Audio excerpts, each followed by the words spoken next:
Unholy system. Unholy system. Unholy system. Yeah.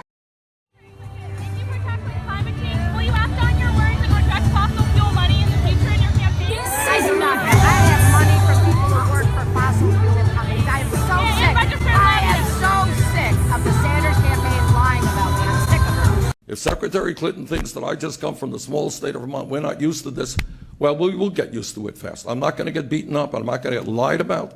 This is what drives people crazy. It drives them crazy. You know, why not just come out and lay it out? This is what makes people distrust not just these politicians, but Washington, but the administration, but anybody who even raises their hand and testifies under oath, believing you're not being straight with me.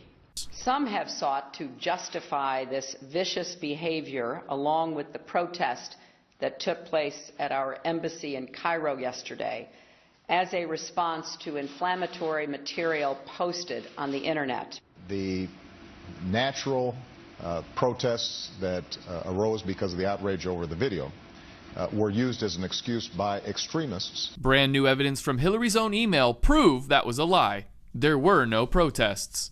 If there's no evidence for a video-inspired protest, then where'd the false narrative start? Started with you, Madam Secretary. But what troubles me more is I think you knew the truth. Within 24 hours, you had a conversation with the Egyptian Prime Minister. You told him this: we know the attack in Libya had nothing to do with the film. It was a planned attack, not a protest. Let me read that one more time. We know, not we think, not it might be, we know the attack in Libya had nothing to do with the film. It was a planned attack, not a protest. State Department experts knew the truth. You knew the truth, but that's not what the American people got. This is a question for our President-elect Barack Obama. Barack, I have a lot of respect. Thank you for all you do and all you've done.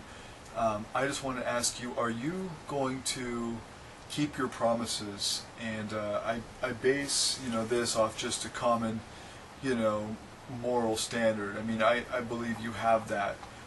But I refer to your YouTube blog, your video blog on YouTube at Barack Obama DOTCOM, and this is something that you said in a debate in November 11th of 2007, and the debate was in Las Vegas, and you were basically responding to a question about being honest and forthright, and basically you were chiding Senator Clinton at the time about not being forthright and changing her mind a lot and not coming up with quick answers, taking too long to consider things, and to clinging on to old policies.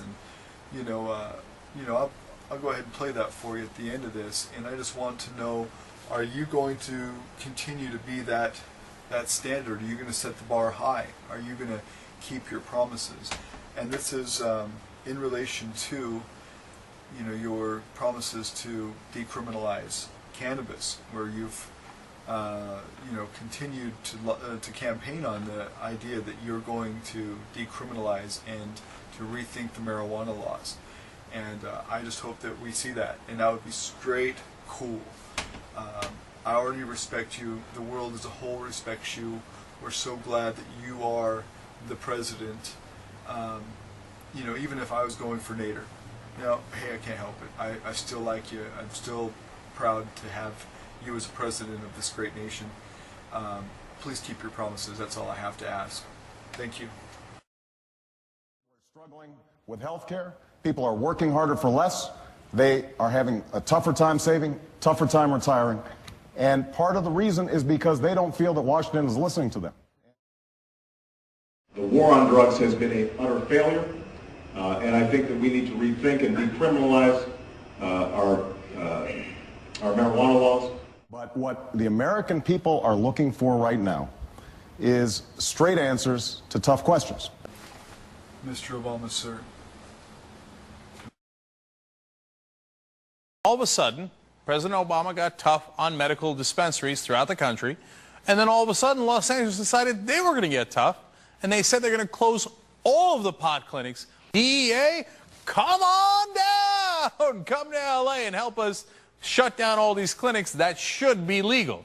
Now, I remember a guy running for president who said he would not use federal resources to do this kind of thing. Well, I wonder what his name was. Well, let's try to find out. What I'm not going to be doing is using Justice Department resources to try to circumvent state laws on this issue, simply because I want folks to be investigating violent crimes and potential terrorism. We've got a lot of things for our law enforcement officers to deal with.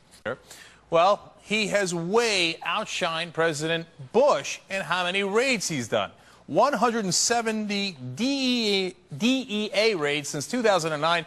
In all of the 8 years of Bush, he only did 40 DEA raids, 61 federal indictments under President Obama, only 1 federal indictment under President Bush. Now, understand, these are legal in those states, but he's using federal resources to say, I don't care, I'm going to get war on drugs. We don't really know to what extent the president is... we certainly know he's not stopping it. We certainly know he's not stopping it. We know that he put Michelle Leonhard, who's a Bush radical, as the head of the DEA.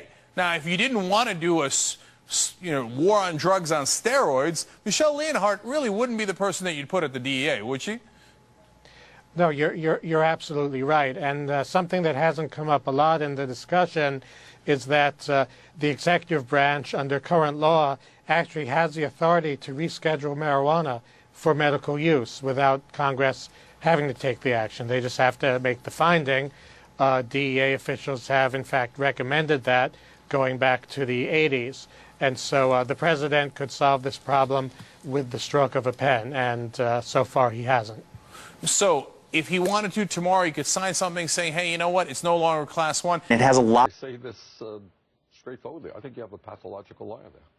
Pathological? Pathological. I really do. I mean, I think much of what he says are lies or gross distortions of reality. Either it is true. So well, burn down the system, keep the fire burning. Teach the youth what them need to be learning. Burn down the government, keep the fire blazing. Whole world gone crazy. Take a little look in at the daily newspaper. Every weekend the crime rate a inflator. Why them get choked and the girl them get raper? Them only love the green paper. That's why them don't have no heart or no conscience. Them a deal with bad.